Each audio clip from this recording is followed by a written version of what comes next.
is Way Up with Angela Yee. I'm Angela Yee, and my girl Candace from Real Housewives of Potomac is here guest hosting today. Hello. And we have Jermaine Dupri in the building. What's up? What's up? The legend. The Something. Jermaine Dupri. Like Man, that. yes. Drinking, and are we celebrating? Yeah. Celebrating Freaknik, the No, wildest party never told?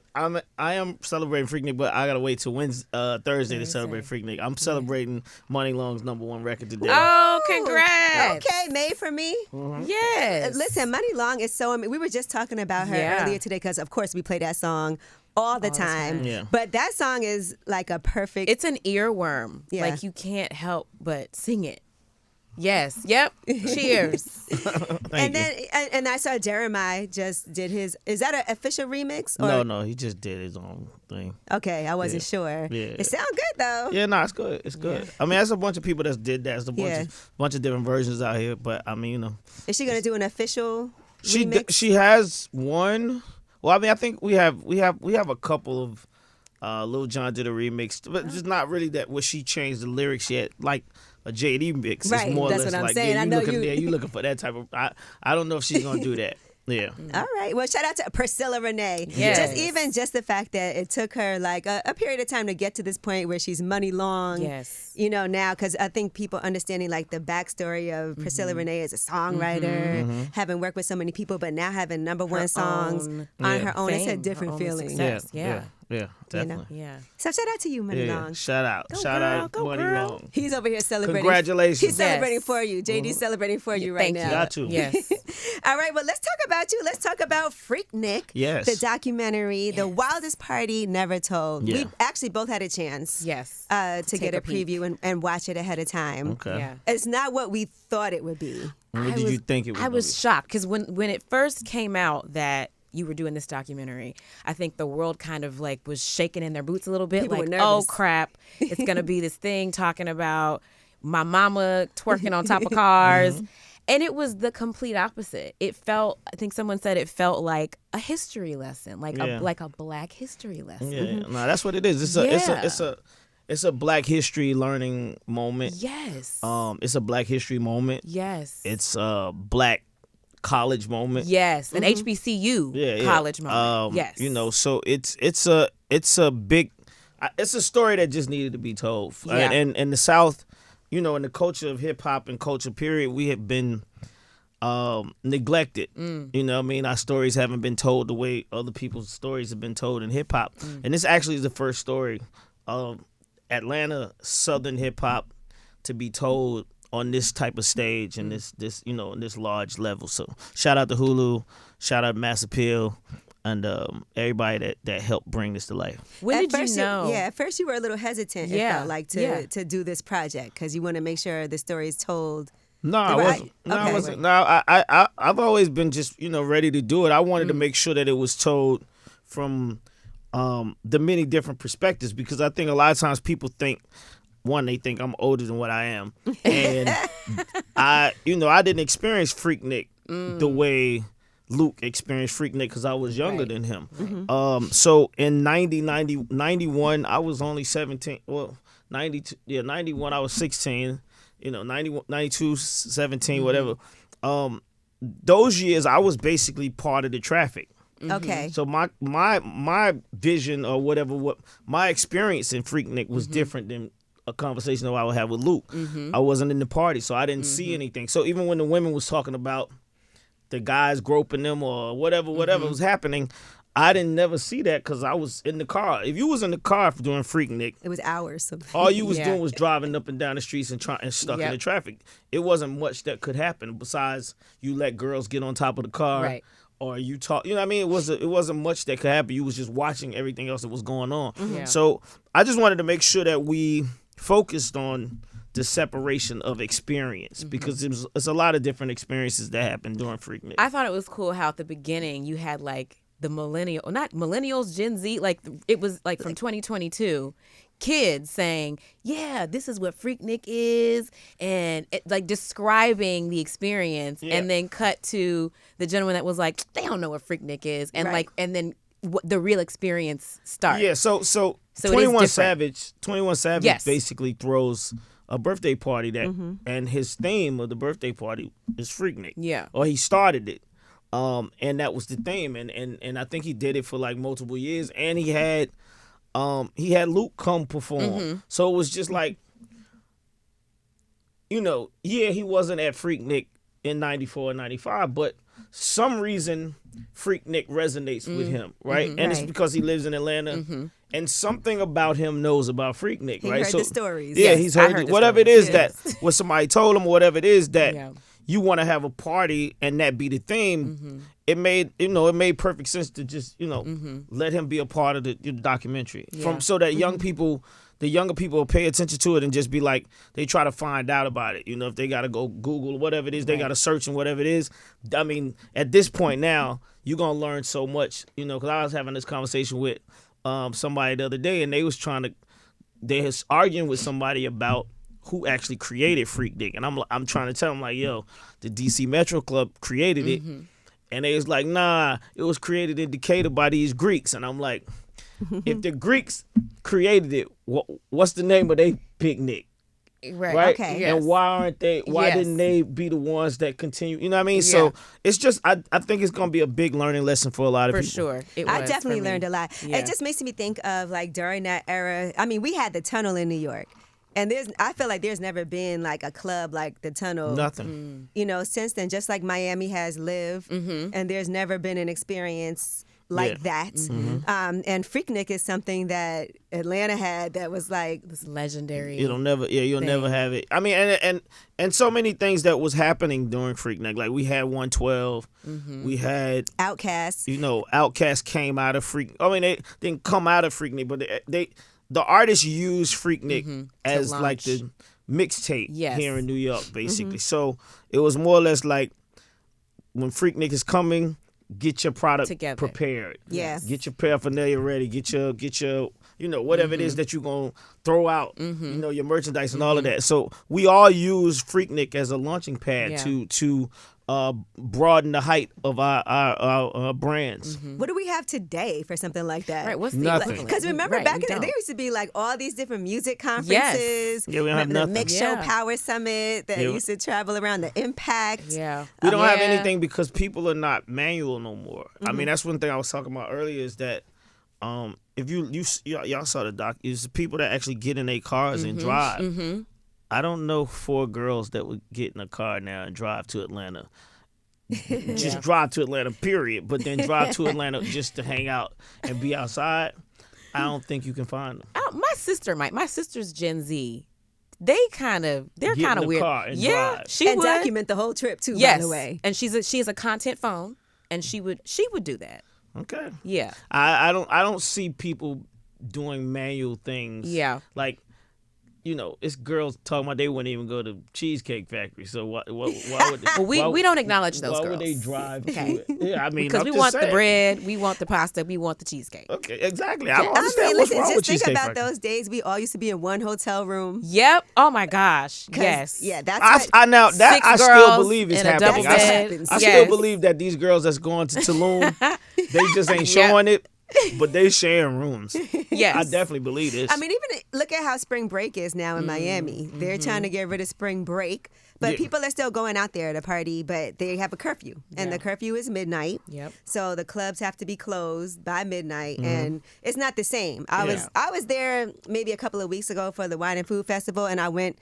Ocean used to be so much fun, right? Like Collins and Ocean, you would go down there, go to the restaurants. It's so different now. Then we just don't have like an experience. Yeah. Yeah, I mean, we as a people, we lost the idea of vacation fun. I agree. We lost the idea of going out of town fun. We take the same thing that we're doing in our cities to the next city.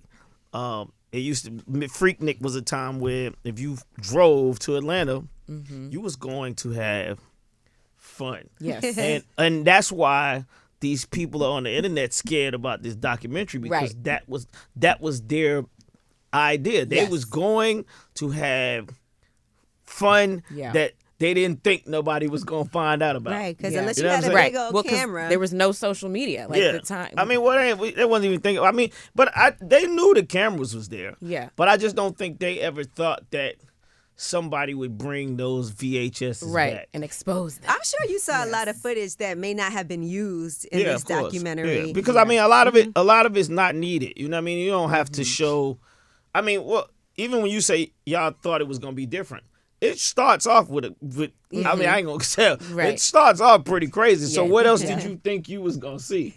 I mean, people were so nervous. I think that's why the hype about it was people were like, not oh my knowing. God, I hope I'm not in this the unknown documentary. Like, I've never been to Freaknik, so I have no idea. But I've only seen pictures. You know, heard stories about it. Yeah, it was scary. Like I heard about it. I think I was in middle because I'm from McDonough, Georgia. So I remember hearing about my friends' cousins going, and it was like this scary, legendary thing that's like, oh, and the word freak for me was like, oh my God, I'm scared.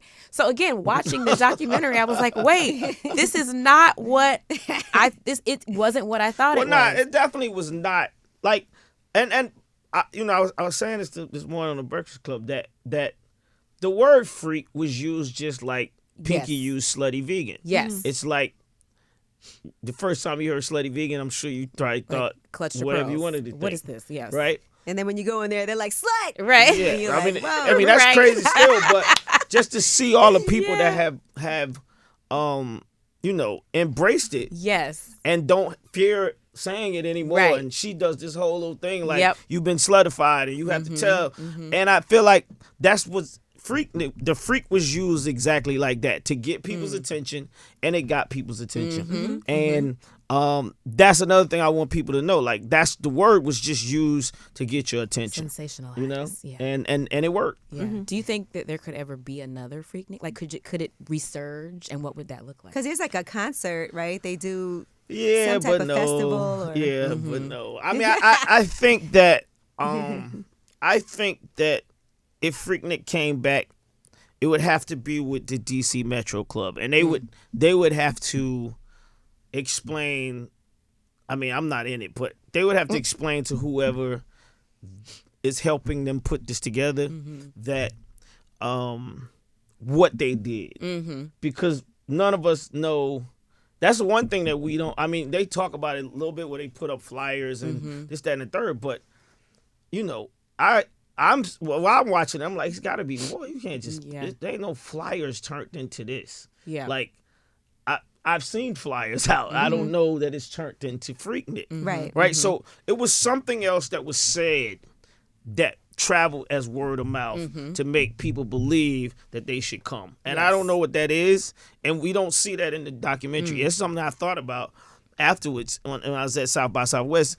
That I'm like, man, what was it that they said, or what was it that they did that attracted all of these people? Because it's a picnic. You can have a picnic and 50 people be there. Right. 150,000 people showed up. It's incredible. Yeah, it really started with the HBCUs. Like you said, Morehouse, Spelman. It was like a picnic. Yes. And then I wonder, what was the first year like even? Well, I heard, you know, I saw a preacher when we when we first said when Hulu put out the first little piece of information about Freaknik, it was a preacher that was on Twitter, and he was talking about how he was like, I was in Freaknik, and I was down in Freaknik in 89, somewhere around in there, and I'm just like, I was like, damn, Freaknik been around that long. Wow. But I mean, that's what I'm saying. If it spewed from these 4 HBCUs into the streets. And I tell people all the time, it's 4 of those colleges where, you know, most of these cities only have one, right? You got Howard in DC. HU. And Howard is crazy. You went to HU? I did. Okay, you got Howard, right? It's so crazy in DC. But just imagine that energy times multiplied. 3. Yeah. But I love that because it speaks to the power of Black community, that we didn't have IG, we didn't have Twitter, we didn't have these mediums that we have now to push out information. Right. And still, 150,000 Black people came to the city. I mean, think about Howard's homecoming too. So you talk about Howard's homecoming has been legendary from day one. Pen relays. Okay. Look, she said from day one. And the pen relays, I feel like that was a big deal. Yeah. You know, I was a nerd growing up, so I'd be like, I'll be at the pen relays. And I don't remember. I see pen relays. I'm from Atlanta, so it's like Philly. I learned about that in '92, and I saw Penn Relays, and I was in Philly when it came. Yeah. And I, it was a thing, but it wasn't Freaknik. Right. No, it definitely wasn't. I don't think anything was like what Freaknik. Yeah, like that's what I'm saying. So it's still like I'm still mysteriously like trying to figure out what did y'all say.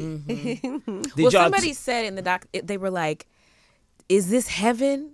Like they probably went to their boys, like went back to college and was like, "Yo, I was in heaven this weekend." I don't know. Oh, yeah, like, that's what all you Jalen have Rose to say, says. right? Yeah. Just like talk about, it was booties everywhere. That's all you gotta say, and they coming. Because Atlanta has strip clubs, so it's not. Just another thing you gotta understand: Atlanta has butt naked strip clubs. Right? Yes, we do. Yes. So it wasn't about booties. That's what I'm saying. It wasn't because you could just come to Atlanta and go to the strip club if you want to see that. But this was beyond, like, you can go to the strip club, but this is like outside. It was a different vibe. Just think about how we used to not mind being stuck in traffic while all this is going on because there's music playing. Yes. People are outside the getting car out the dancing. car. You're getting free. Yes. Music and T-shirts and things like that. Like You're I said, meeting people. It's just that manual lifestyle. I think that manual lifestyle. We're in a digital lifestyle. Yeah, we're just in a digital lifestyle. Like if you were looking at your phone or something, you would miss everything that's going on. So I think it's just the manual lifestyle. Yeah. And we. Back then it was just like a wanted thing. Like, and also, this is like in college, a lot of us are broke in college. Yes. So going to the strip club is different. Yes. If you don't have money to throw, if you're not buying drinks, like you could be outside. I remember hop in the car all with the trips 6 that girls. I took when I was in college and had no money. Yep. You know, and how like do you take a trip? Just get in the car. One of my friends would drive. Like we would go to pool your money. We all go get in the car, drive. We're in one hotel room. Yep. Like we said, and we're women, so we go out and we don't have to pay for anything. Right. And that's just how it used to be. We'd be like, let's go to South Beach for Memorial Day weekend. We knew we didn't have to pay. We would literally be sitting outside eating, and a guy would come and be like, I'll pay for your meal. That's what it used to be like. Yep. But y'all thought about that prior. Yeah, we know as women that we don't have to have money like you guys crazy. did to go out. That is so crazy. Fellas, do y'all hear this? Pretty privileged. Do y'all hear but this? part of it, y'all make more than us. That is not that what? Until we have equal pay. Right. What? Come on. Yes, Taraji. Thank you, Taraji. Yes. But think about it. As a man, like when you went out, you did have to pay for stuff more than a woman would have to pay. I didn't. I was broke. So I don't. That's what I'm saying. My experience at Freaknik was the broke experience. The broke experience, sitting in traffic, because the party a lot of times is in the parking lot. Yeah, and it's on the street. 100%. It's not actually inside of a place. Yep. The let out. They called me. Can you say hoe on the TV? Oh, go ahead. Yeah. They used to call me a let out hoe because I love the let out. That's the best time. Like the club let out. When the club lets after out. the club lets out, that's the best time. Not being in the club. Yes, you never heard of the let out? I've never heard this. Really? That's that Madonna, huh? No, I was going to Atlanta to go to the club and the let out after the club. Yes, like you go to the club, get your bottle, do all that, and then you leave the club and you stand outside and you see who all was in there and you're talking. Okay, we call that parking lot pimping. Yeah. Okay, AKA parking lot pimping. Yeah, that's what we call it. Yeah. Okay. Now you also have the Magic City documentary at the same time. Shout out to my girl Gigi, Lip Service, who is heavily involved. And in that, she was Miss Magic City, by the way. The first time I ever went to Magic City, Gigi was the first person I saw when I walked in the door. Oh wow! By the way, that's very interesting as well because that's a time frame thing. Because there's some people that was hitting me like, yo, why is Gigi like the lead person of Magic City? And I'm like, well, why not? And they was like, well, she wasn't in there when I was in there. And that's the same thing. It's the same thing like Freaknik. It's like a whatever 90 something this was happening, 90 whatever this happened. It's the same thing with Magic City. But yeah, shout out to Gigi. Yes. Magic City definitely we showed that at South by Southwest as well. I haven't had a chance to see that yet, but I'm excited. And y'all like pulled in. So how did Drake end up getting involved with Magic City? Because the crazy part about Drake wanting to go to Magic City and being like into the whole culture of Magic City. He's from a different country. So I feel like that that in itself says a lot about that club. The legacy. If you in a whole different country and you want to come to Atlanta to go to Magic City and you want to get there on Monday so that you can experience exactly what's happening, and then once you go back home and you start talking about it and you put it in your songs and you steal from another country. It shows the power that club has and how much impression it puts on anybody that walks in there. You know what I mean? Everybody that raps, they've written something about Magic City. Yes. And songs have broken inside of Magic City. Of course, yeah. What songs have you broken in Magic City? Man, there's so many numbers of songs. I think recently, I would say the Division Touch It record was a record that we kept playing in Magic. So you think even now today still? Oh no, it's about to be worse when the doc comes out. Magic City it probably won't even be able to get in there. You know. Listen, the first time I went to Magic City, I walked in and Gigi jumped off of somebody like Angela naked. I was like, hey. Did you just act like you was like? No, I was with my friends and I was like, I've never been here before. Let's go. As soon as we walked in, that happened. They were like, yeah, you never been here. Oh my I was like, gosh. no, that's Gigi. She's on lip service with me. She does the podcast with me, so we're good to go. Let me ask you about the lip service. Is this your show? You created this show. Yes. And you thought of this show. Well, I'm going to tell you, so very much like Freaknik, the way lip service came about, when I was at Sirius, I had a segment on the show that I had with Cypher Sounds, right? And so when I first started, I was his co-host, and I did this thing once a week called Slut It Out. And so the whole point of it was women who had ordinary jobs like a receptionist, a lawyer, a doctor, just talking about sex. So men could eavesdrop on the conversation, learn a little something because y'all think you know a lot. But a lot of times you guys are, lacking in information. Yeah, so it was just supposed to be educational for guys to hear what we were talking about. The segment did well, so they asked me to make it into a full show. And so that's how I came up with lip service. And so when I first started it, it was me and Leah Rose, who was the music editor at Double XL magazine. And so I think Remy Ma was our first guest way, way, way back then. This was like before she went to jail, before everything. And then it just turned into something that we started doing every single week. And then when I left, I turned it into a podcast. Okay. I just asked because you was like, Gigi jumped on me naked and she looked like... Don't do that. That's not me. She's just, that's her. You got to think, I'm from New York. So strip clubs in New York are not like strip clubs in Atlanta. Yeah. It's not like butt naked. I know. I know. I mean, I brought the Gentleman's Club to Sue's. Yeah, so it's a different type of feeling. Like for me. Well, Sue's was Atlanta. Sue's was more like Atlanta. But that was the only club. And that was like Yonkers, so it's not. Yeah, that's not in New York City. Yeah. Yeah, so for me, and then it's also because I know Gigi, so sometimes it's different when your friend is naked, and running it. You're like, oh, hey, girl, what's happening? But she also created The Last Dance, and so I was at her last dance when she was retiring. Yep.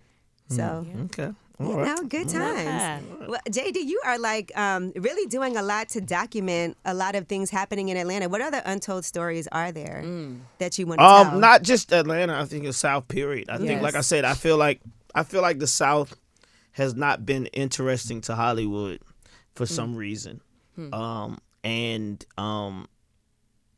pray to God that this documentary does what it's supposed to do. Yes.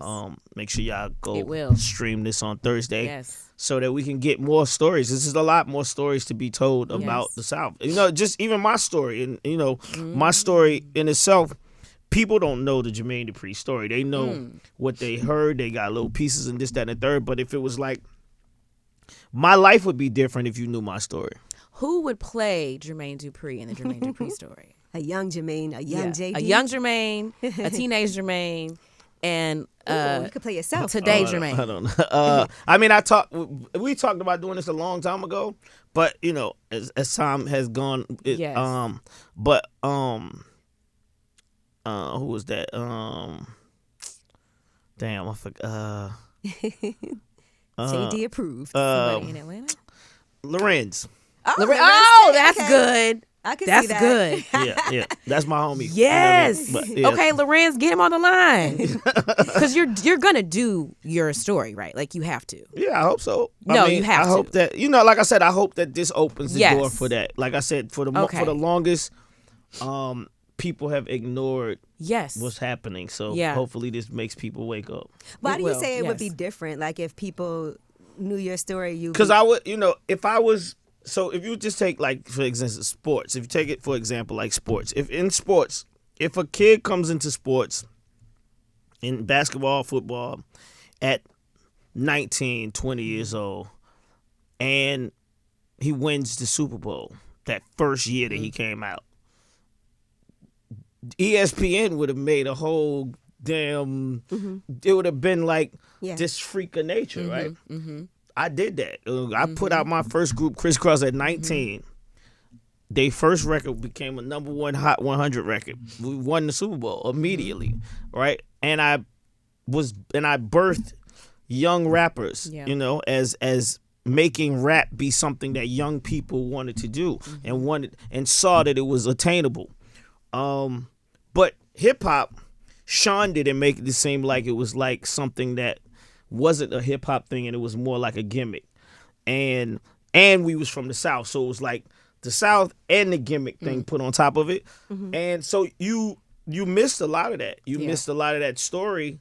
So then I moved on to something else, and then so you start missing so much, and you start missing so much. Just like the Brat, when you talk about female rappers, Brat is the first female rapper to ever go platinum. You don't actually hear that in the female rap story, right? Because I think it's because of this same thing. So I feel like a lot of these things the heighten of it would be different, and my career would be different.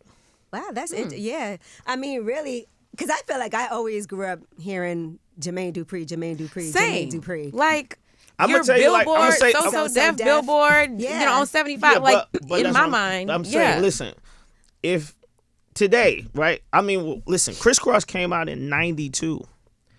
Right today, I have a number one record today. That was my first number one record in 1992, and I have the number one R&B record in the country right now. Period. You won't meet nobody else that has that stat. Well, that's why the people need to get on the documentary. So, hello, people. And you know what else? In the midst of all this, manage to keep your hands clean. Yeah, right. No scandals. Well, I don't know what that. What's keep your hands clean mean? Well, you're not in any mess. Oh yeah, no, I don't have no time for all that. Yes, just regular man mess, but not Or I ain't in no regular man mess. I mean, in the nothing. past, you've had what? We had hit songs written about your drama, but that's not bad but though. I'm saying that's not that's bad. Life. That's stuff. regular man mess. That's content. It's life. Content that's for the like music. content, which is great for music. It's life. It's life. Yes. It is life. Yeah, which is relatable for a lot of people. But, also I'm just saying, like, we see a lot of things that have been happening in the music business. You don't hear Jermaine Dupri stories about anything that you'll be like, and that's another thing. I feel like that's a story. That's because of the story. Like you said, I come from a strip club town. For anybody that don't know me that's listening, I come from a butt naked strip club town where we, that's how we grow up wanting to go into there. Yes. So me wanting to be into anything else is not on my agenda. Yeah. You know what I mean? I grew up wanting to get in there. Yep. And then I got an opportunity to make some money and still couldn't get in there because I was too young. So my whole life has just been, I got to get in Magic City. Yeah. I got to get in there. You know what I mean? That's, those days. So I mean, there's a lot of the stuff that we hear about. I don't, like I said, the South has been hidden. So hopefully I don't uncover anything by pulling the curtain back. Yeah, this is all Jermaine Dupri's fault.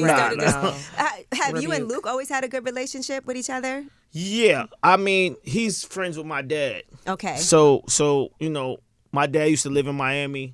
My dad used to run around with Luke. So Luke has seen me as a kid for a long time. So I mean, we don't have.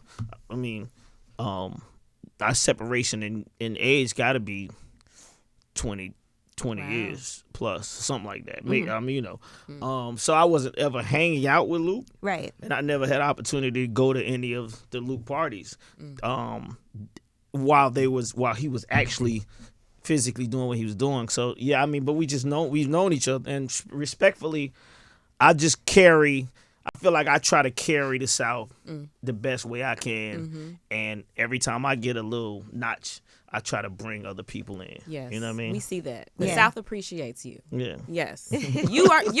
I mean, no shade to T.I., but Jermaine is like, you have King of the South vibes. Like, when I think about Atlanta. Yeah, no, he's the king. I'm the mayor. Jermaine's the mayor. I think about JD when I think about Atlanta. I'm the mayor of Atlanta. I can't speak for everywhere else in the South. Yes. I'm going to let T.I. be the king of the South. Everything else. Okay. I speak for Atlanta. Yeah. Got it. Yeah. Okay. And you speak very well for Atlanta. Yes. So. Thank you. Very, well, very listen, you guys, make sure y'all check out Freaknik, the wildest party you never told. It's on Hulu. Right, we had a chance to see the advanced screener, but out on Thursday. Yes. Okay. Yes. And then Magic City, when is that? Like, where is that going to land? I can't say right now. I mean, I know, but I'm not going to say right now. I'm gonna just, this is a Freaknik moment. Okay. I'll be back. I'll be back, Angela. We gonna come back. We gonna have Gigi. We gonna bring all the strippers in here. We gonna turn Gigi it up. She's gonna come up here and guest host. Give us we gotta bring all the strippers up here. Yes. We gotta fill up the room and do it the way it's supposed to be done. Yes. See. Yeah. Listen, the snack pack. Yes. Look at you. You know exactly what I'm talking about. You know we need to put a poll right here. Oh my God. And see what happens. They got the portable polls. Yeah. Why not? But then you have to do a lesson. Like, we have to teach the people. She knows about all of that. Yeah, this is Miss Lip Service. When I had Uncle Luke came on Lip Service before, and we definitely had some women come. Gigi called them up to go and do a little a performance for him. Do a pole lesson. That's crazy. I enjoy being in the strip club. It's just, I tend to know a lot of the strippers too. It's different for you though than it is for me. Why? I don't, because I look at it like, oh, that's my homegirl. Yeah. And then it's just a different vibe when I see them at work. You know, and I know you know them more probably from being at work and then seeing them other places. It's like the opposite for me. No? Mm-hmm. I know them from the club. That's what I'm saying. You know them from work in the club. Oh, okay. Yeah. I know them outside of that, and then I might see them in the club. Yes. So it's kind of like the opposite. Like, oh, hey, girl. Yeah. This is a different environment. You be like, go put your clothes on. That's what you. No, I don't say that. But it is different. Like when you work with somebody and then you see their areolas, like it's different. Yeah. Yes. Okay. Yeah, I'm guess that's probably different for all men then. Yeah. Well, we all don't feel like that. We see areola. The male strip clubs never popped off for us that way. But I'm not a male stripper girl. Why is that? No, but when I go to the strip club, I'm like I went with my husband once, and this woman gave us a lap dance. And I was like, your skin is so soft. What do you use? And we started talking about moisturizer. Skin products. Yes. And Chris is like, he's not into strip clubs, so he was like looking at me the whole time. And we're talking about moisture and like her body oil and her like shimmer and like hair and skincare stuff. I've heard women say this, not to cut you off, but that y'all don't like male strip clubs. Why? I don't want to see like balls male parts. I don't want to see penises swinging around. I actually have hosted at a male review show before, and it was really fun. And I did. Melissa Ford was with me. I bought her, and everybody at first, the women were like, I don't want nobody to touch me, whatever. But then by the time the night progressed, people had dicks dropped on their head and things like that. No. And so I will say, the guys do a lot of great tricks. Like tricks, they could pick women up, flip them. They could light their stuff on fire. No. They do like really fun flip things, and so it's actually not that bad. But I think that I think that men's bodies are not as. If y'all thought Freaknik was bad, y'all blow. Listen here, people. Listen here, people. On head. Listen, Lip Service and Angela Yee. It's a little bit more risque than Freaknik. No, Lip Service is like is a freak show. I won't go in there. Why not? No. Invite him. Never. No way. I can't. Y'all be asking. Keep it PG for y'all him. Be asking Executive producer y'all Magic be City. asking some wow. They'll keep it PG-13 for him. You just said I don't have no mess on me. Y'all ain't gonna get me in there talking. Because I'm saying I would But keep it's your experience. You only answer questions that you want to answer. Yeah, but that's how I know JD's a big freak, because he don't want to come on because he's scared. You see how she's that's Angela is an instigator. She gonna get it out. She knows how to do it. Like Yeah, I'm gonna say something to make him be like, "Fuck that, I'm going." Excuse me. Yeah, yeah. So, you know what I'm saying. All right, we'll get some dirt. No. Yes. But no, honestly, thank you so much. We really do appreciate you. I know you'll be back for Magic City. Yes. But Freaknik, the wildest party never told. Yes. Congratulations. Appreciate you and your contributions. Yes. Thank you. Shout out to Money Long, #1 record in the country. Go Money, girl. That's right. It's way up.